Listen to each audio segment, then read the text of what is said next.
For this DIY, you're going to need your crystal applique, your top. I started just to pin it up the top, so make sure you pin it into place. You're going to need scissors, needle and thread.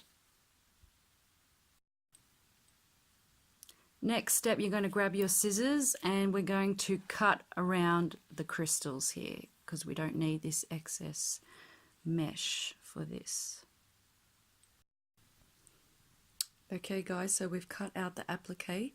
So all we have to do now is pin it into place and then we're going to hand sew it. So this is the final result, you guys.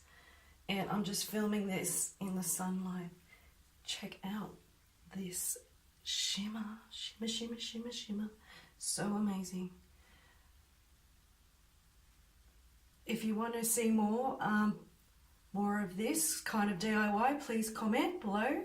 Don't forget to give it a thumbs up and subscribe. Alright guys, I will see you guys later.